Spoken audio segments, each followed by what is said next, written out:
I didn't hear the bedroom door open. That's the part that still keeps me up at night, the silence. I remember falling asleep around 11:30, exhausted after a double shift at the clinic. Rain hammered the windows, thunder rolling over my apartment building like a warning I ignored.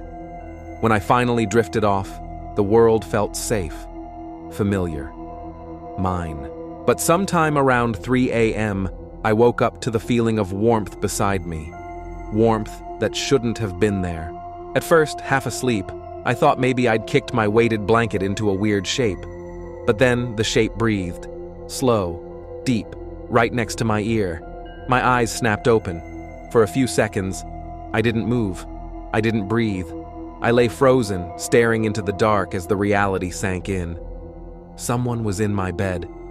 My mind scrambled through explanations. Maybe my brother came over, maybe a neighbor had the wrong apartment, but no one had a key. And the breathing, it wasn't familiar. It was too slow, too measured, like the person was pretending to be asleep. Very gently, I turned my head. Moonlight leaked through the curtains, just enough to outline the curve of a shoulder, a head, messy hair, a man, facing away from me, lying perfectly on his side, hands tucked neatly under his chin like a child.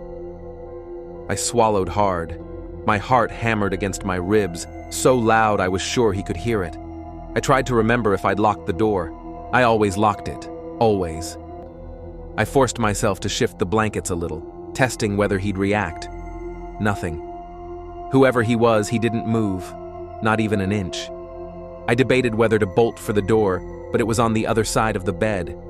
I'd have to climb over him. Not happening. My phone was on the nightstand, inches from his head, so close I could reach it if I leaned over him. Also, not happening. So I did the only thing I could. I slowly slid my hand under my pillow and grabbed the small flashlight I kept there. Then, inch by inch, I angled it toward his face. I clicked the button.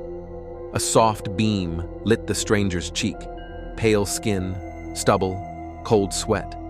But something was wrong, terribly wrong. His eyes were open, wide, glassy, unblinking, staring straight ahead. Not asleep, not blinking, just frozen. My breath caught in my throat. He hadn't reacted because he couldn't.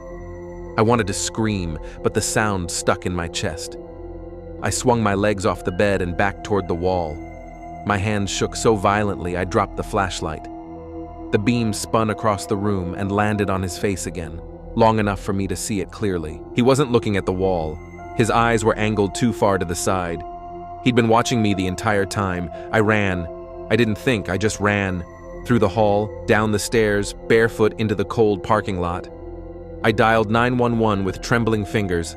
The dispatcher told me to stay where I was. Officers arrived within minutes. They swept my apartment, room by room. When they reached the bedroom, one of them called for the others. They found him still lying there, in the same position, eyes open. But he wasn't alive. He'd been dead for hours. They said he had no ID, no wallet, nothing in his pockets, no sign of forced entry, no marks on him, no struggle. Just a dead man curled neatly under my blankets, like he belonged there. They questioned me for hours, but I had no answers. They took fingerprints, DNA swabs, everything. When I finally returned to my apartment, the bed was stripped, the mattress flipped, the floor dusted with powder. But the feeling of him lying there clung to the room like humidity. For days, I didn't sleep in that room. I slept on the couch with every light on, praying for morning. A week later, I got a call from a detective named Ramos. They'd run the fingerprints. The man had no criminal record, no missing person report, nothing. It was like he didn't exist. But there was something else, something the detective didn't know how to explain. His time of death. The coroner estimated he died around 2:45 a.m., which meant he was already dead before I woke up beside him. That should have been the end of it. A terrifying mystery, but at least it was over. Except it wasn't.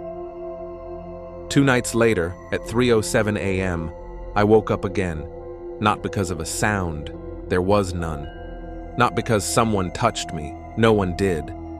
I woke up because of a smell, damp, earthy, like wet soil. The same smell that clung to the dead man's clothes when the officers rolled him out on a stretcher. I sat up slowly. The apartment was dark, too dark. I blinked, adjusting. That's when I saw it, the outline of a man crouched in the corner, not standing, not sitting, crouched, his head tilted at an unnatural angle, watching me. My breath hitched, my throat tightened. As my eyes adjusted, details formed, the same shape, the same messy hair, the same stillness. But something was different. He wasn't pale anymore. He was darker, like damp soil clung to his skin. His clothes were soaked, dripping onto the floor, and his eyes, God, his eyes, were full of dirt, packed into the sockets like someone had buried him twice. I tried to scream, but only air came out. He didn't move, didn't blink, didn't breathe.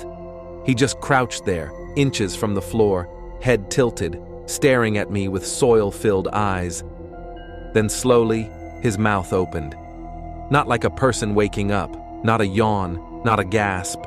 It opened too wide, cracking at the corners, soil spilling from between the teeth. A low groan seeped out, like air escaping a collapsed lung. I scrambled for the door, nearly tripping over the blanket, but when I reached the hallway, light switch, and flipped it, the corner was empty, no dirt, no footprints, nothing. But the smell lingered, stronger than ever. I didn't go back to sleep. I didn't even sit down. I spent the rest of the night watching that corner, flashlight in hand, heart pounding. At sunrise, I packed a bag and left. I haven't gone back since. But last night, in my new apartment, I woke up again around 3 a.m. I didn't hear anything. I didn't see anything. But I felt warmth beside me.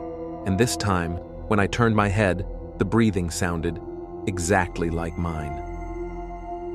Thanks for watching my video. Subscribe to my channel.